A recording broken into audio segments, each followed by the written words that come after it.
Ajar ku mengerti segala rencanamu.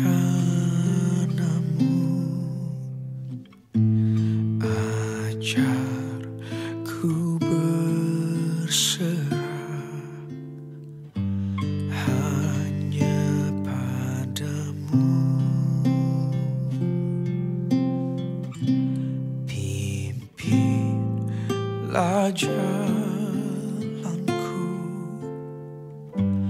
dalam terang firman-Mu. Ajar ku berharap hanya padamu.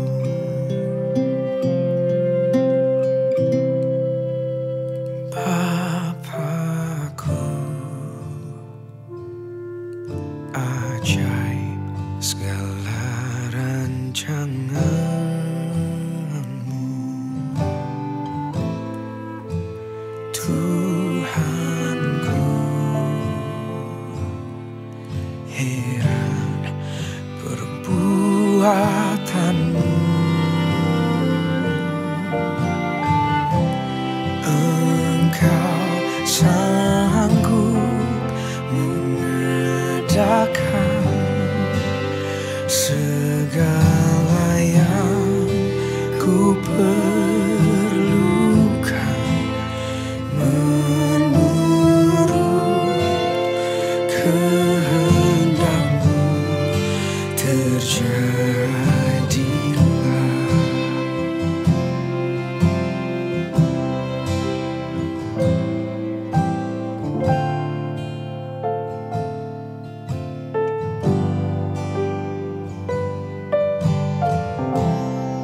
Shalom, kita berjumpa kembali dalam sharing kehidupan pada kesempatan ini.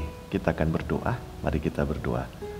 Berkati pemberitaan firman Tuhan pada kesempatan ini, Tuhan Yesus, pakai hamba-Mu dan juga kami semua yang mendengarkan, Tuhan sama-sama urapi sehingga firman ini menjadi kekuatan firman yang hidup yang mengubahkan kehidupan kami dan juga memperbaharui jiwa dan roh kami. Terima kasih, kami siap mendengarkan firman Tuhan dan juga nanti bersharing di dalam nama Tuhan Yesus Kristus. Haleluya. Amin. Bapak Ibu Saudara yang kasih dalam Tuhan, kesempatan ini saya akan membawakan sharing kehidupan dengan judul Ketika Sudah Mendesak.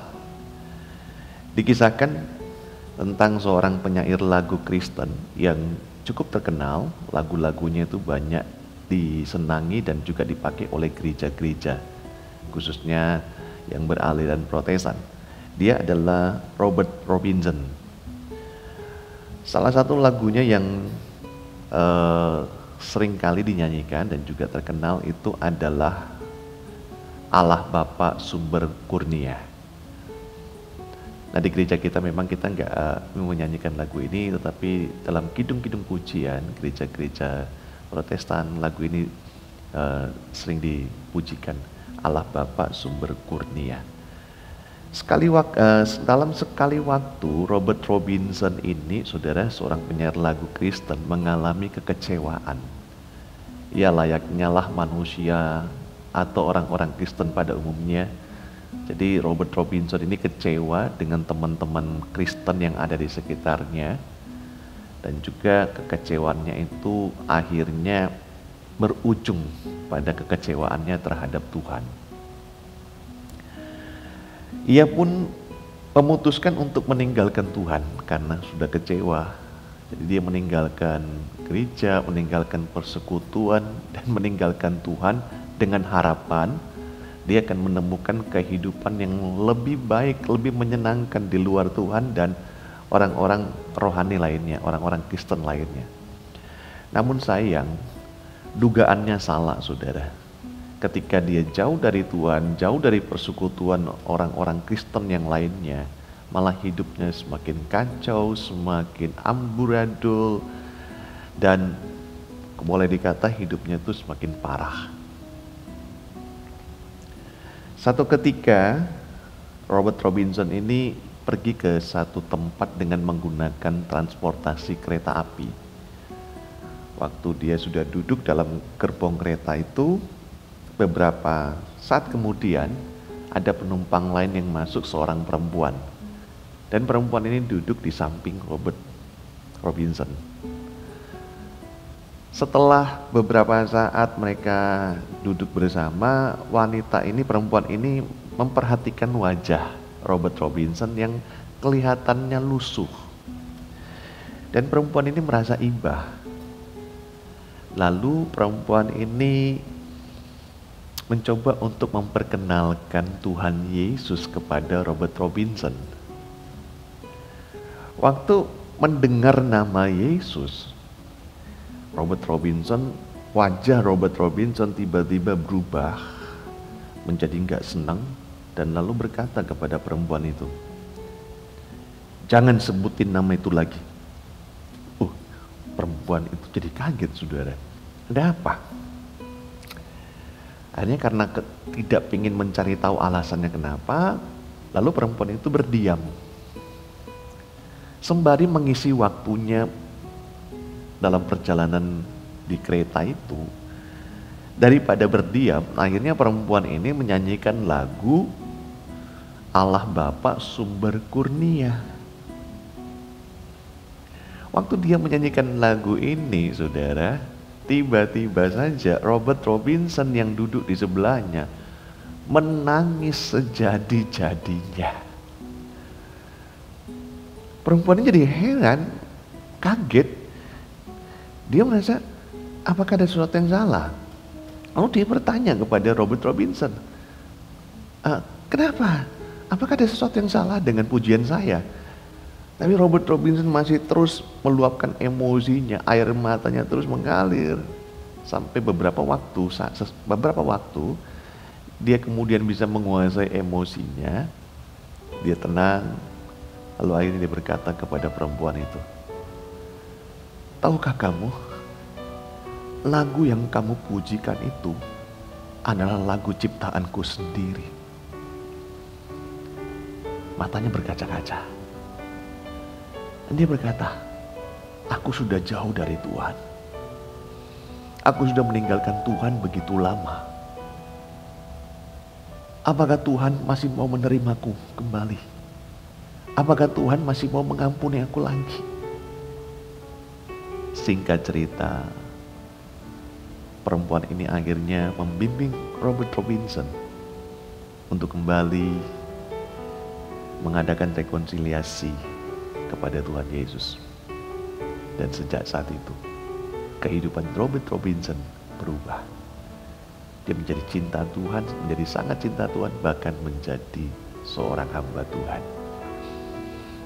Bapak Ibu Saudara yang kasih dalam Tuhan, adik-adik yang saya kasihi, kisah Robinson ini mengingatkan saya dengan sebuah kemiripan kisah yang terdapat di dalam Alkitab.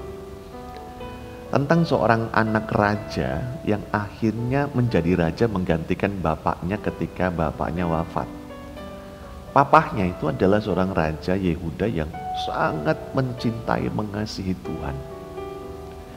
Tetapi anak ini ketika menggantikan papahnya menjadi raja, dia justru menjadi anak yang sangat benci dan menyakiti hati Tuhan. Siapakah dia? Dia adalah Raja Manasye, raja dari kerajaan Yehuda. Kisahnya tercatat dalam Kisah Rasul pasal 2 Tawarik. Kisahnya tercatat dalam kitab 2 Tawarik pasal yang ke-33. Tapi ayat yang ke-12 dan ayat 13 menceritakan cuplikan dari pertobatannya ketika dia berada dalam situasi terjepit. Nah, apa yang dikatakan oleh ayat 12 dan 13 dari 2 Tawarik pasal 33, demikian firman Tuhan mengatakan, dalam keadaan yang terdesak ini, ia berusaha melunakkan hati Tuhan Allahnya. Ia sangat merendahkan diri di hadapan Allah nenek moyangnya dan berdoa kepadanya. Maka Tuhan mengabulkan doanya dan mendengarkan permohonannya. Tuhan atau ia membawanya kembali ke Yerusalem dan memulihkan kedudukannya sebagai raja. Dan Manasye mengakui bahwa Tuhan itu Allah. Amin. Raja Manasye secara singkat saya ceritakan kepada saudara. Raja Manasye ini adalah raja yang paling jahat. Meskipun dia paling lama memerintah di Yerusalem. Dialah yang menjadi penyebab seluruh penduduk Yehuda atau kerajaan Yehuda di bawah pemerintahannya menjadi jahat di mata Allah. Saudara, kejahatannya ini dibuktikan dengan dia mengadakan atau mensponsori penyembahan berhala di seluruh negeri Yehuda. Bahkan rumah Allah, bait suci Allah, rumah Tuhan, gereja kalau pada zaman ini istilah kita ya, itu justru dijadikan tempat penyembahan berhala. Waduh, gak kira-kira loh saudara, rumah Allah, tempat suci bagi Allah justru dijadikan di dalamnya didirikan mesbah-mesbah untuk berhala. Bahkan saudara, anak-anaknya sendiri dia persembahkan sebagai korban untuk para berhala Baal. Waduh, jahat sekali. Dia mengikuti pola hidup orang-orang Kanaan yang ada di sekitar mereka pada waktu itu. Pola hidup ibadah orang-orang Kanaan. Dan jalan-jalan di Yehuda secara penggambaran itu boleh dikatakan ada begitu banyak darah yang tertumpah, darah orang-orang tidak bersalah. Artinya apa? Banyak pembunuhan orang-orang yang tidak bersalah. Itu di zamannya Raja Manasye. Jadi dialah yang mensponsori, dialah yang memulai mensponsori penyembahan berhala terjadi. Ini bertolak belakang dengan tingkah laku ayahnya yang cinta Tuhan, meniadakan semua bentuk penyembahan berhala di Yerusalem, di Yehuda kerajaannya. Tapi Raja Manasye justru sebaliknya. Nah, akibat ulahnya ini saudara, akhirnya Tuhan menjadi marah. Tuhan benar-benar dibuat sakit hatinya sampai akhirnya Tuhan menghukum kerajaan Yehuda, khususnya Manasye sebagai raja, dengan mendatangkan kerajaan Asyur dari utara, atau lebih dikenal dengan Babel. Nah, Asyur ini mengirim pasukannya dan panglima-panglimanya menaklukkan kerajaan Yehuda dan menawan Raja Manasye. Raja Manasye diikat seperti binatang, saudara, dan dibawa ke negeri pembuangan di Babel. Sekarang itu daerahnya Irak. Jadi dia ditawan. Ini sebagai bentuk hukuman Tuhan atas kejahatan Manasye, para pemimpinnya, dan juga rakyat Yehuda, masyarakat Yehuda yang sudah mendukakan dan menyakiti hati Tuhan sedemikian rupa. Nah, sampailah mereka di negeri pembuangan selama bertahun-tahun, bahkan puluhan tahun mereka di sana. Akhirnya Raja Manasye yang sudah tidak menjadi raja lagi karena dia berada di negeri pembuangan, Manasye menyadari kesalahannya.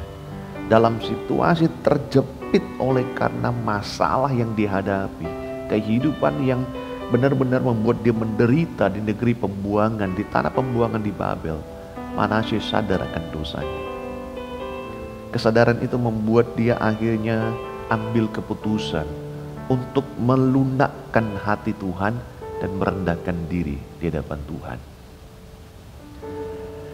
Dalam ayat yang ke-12 dikatakan, dalam keadaan yang terdesak ini, ia berusaha melunakkan hati Tuhan. Hati Tuhan Allahnya, ia sangat merendahkan diri di hadapan Allah nenek moyangnya. Kata merendahkan diri, saudara, dalam terjemahan aslinya itu memiliki arti seruan yang disertai dengan tangisan yang mendalam. Jadi waktu Manasye mengalami penderitaan hidup di negeri pembuangan di Babel, hidupnya benar-benar terjepit. Dia menangis dengan seruan yang dalam kepada Tuhan sebagai bentuk dan tanda pertobatannya kepada Tuhan. Dan Tuhan mendengarkan doanya, saudara. Tuhan mendengar doanya, lalu Tuhan akhirnya membawa kembali orang-orang Yehuda yang ditawan termasuk Manasye di dalamnya untuk pulang ke negeri mereka setelah ditawan berpuluh-puluh tahun lamanya. Dan bukan cuma itu, Tuhan juga akhirnya memulihkan keadaan Raja Manasye kembali. Artinya Raja Manasye kembali menjadi raja yang memerintah Yehuda. Dan sejak saat itu Manasye mengadakan pembaharuan total. Semua berhala-berhala dibuang. Dia mengadakan pembersihan. Semua bentuk-bentuk penyembahan berhala dan patung-patung berhala dia bersihkan dari negeri itu, meskipun masih banyak juga orang-orang Yehuda yang karena sudah terbiasa menyembah berhala, mereka tetap menyembah berhala. Sama dengan kebanyakan orang Kristen hari-hari ini, ya sudah terbiasa nggak ke gereja karena pandemi 3 tahun yang lalu, akhirnya sampai hari ini nggak ke gereja dengan alasan masih pandemi. Tapi padahal orang sudah pada banyak yang ke gereja tatap muka. Padahal kalau ke mall, kalau ke liburan healing bisa tuh onsite, nggak ada kan yang healing online, ya kan? Tapi aneh aja sih, banyak orang Kristen yang karena alasan pandemi nggak mau ke gereja, nanti takut kena virus COVID. Ya mirip-mirip dengan orang-orang yang hidup di zaman Manasye, karena udah terbiasa menyembah berhala.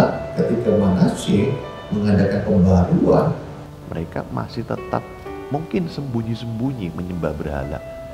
Tapi Manasye sendiri sampai akhir hidupnya, sampai matinya, dia tetap berpaut kepada Tuhan. Dia tetap menyembah dan mengakui Tuhan adalah Allah. Nah, Bapak Ibu Saudara yang kasih dalam Tuhan, adik-adik yang saya kasihi, kadangkala penderitaan, masalah, kesusahan, pergumulan, atau apa saja namanya yang membuat hati kita nggak tenang, kehilangan damai sejahtera, kehilangan sukacita, yang membuat kepala kita mungkin pusing, sakit, yang membuat kita nggak bisa tidur, memikirkan terus masalah itu, pergumulan itu. Kadang-kadang semua itu muncul karena dosa atau kesalahan kita. Inilah yang dialami oleh Manasye. Karena itu, melalui sharing kehidupan kesempatan ini dan kisah hidup Manasye dan juga cerita Robert Robinson tadi, saya mau ngajak kita semua untuk coba kita renungkan. Yuk kita lihat diri kita, introspeksi. Apakah masalah pergumulan, penderitaan, atau beban hidup yang rasanya nggak pernah berhenti, baru selesai satu, muncul satu, dan semua itu membuat kita nggak bergairah untuk kerja, nggak bergairah untuk hidup, pengen nyerah. Bahkan mungkin ada yang berpikir dalam hati dan pikirannya, aduh aku pengen mati aja lah, nggak kuat, nggak sanggup menghadapi situasi ini, keadaan ini sampai kapan. Nah coba renungkan kembali, apakah ada hal-hal yang kita lakukan selama ini itu bertentangan atau berdosa di hadapan Tuhan. Mungkin kita anggap, ya wajar lah, orang-orang lain juga ngelakuin kok. Tapi mereka biasa-biasa aja tuh, nggak dihukum Tuhan, nggak diapa-apain Tuhan. Nggak usah ngurusin orang lain, saudara. Mari urusin diri kita dengan Tuhan secara pribadi. Kalau mereka mungkin nggak diapa-apain oleh Tuhan, nggak dihukum oleh Tuhan, itu mungkin belum waktunya. Tapi kita mungkin waktunya sudah sekarang. Lewat masalah, lewat pergumulan, lewat hal-hal yang Tuhan izinkan membuat kita akhirnya stres, depresi. Itu mungkin sudah waktunya bagi Tuhan untuk, kamu harus sadar, kamu harus bertobat, kamu harus tinggalkan kebiasaanmu sekarang. Coba introspeksi. Kalau kita nggak sadar akan dosa kita, maka hidup kita akan susah terus. Hidup saudara akan terus terjepit. Saudara mau cari pertolongan sama siapa kalau saudara sedang berhadapan dengan Tuhan? Nggak ada lawan. Karena itu sekali lagi seperti Manasye. Yuk sadari kalau ada yang salah, cepat-cepat merendahkan diri di hadapan Tuhan, berdoa, minta ampun, bertobat dan berubah.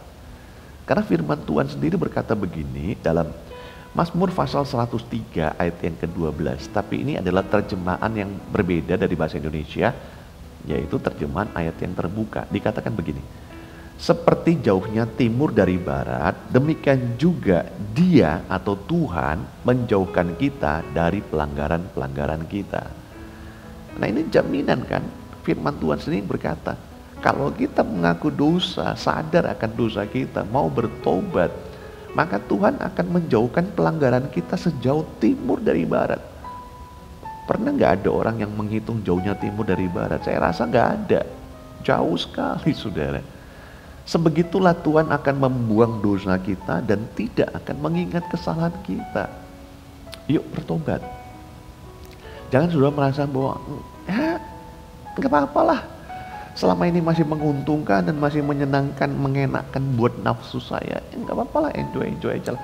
Jangan saudara. Bertobat. Ingat Manasye, Tuhan akhirnya pukul dia, hukum dia dan buang ke Babel. Untungnya di sana dia bertobat cepat, dia sadar.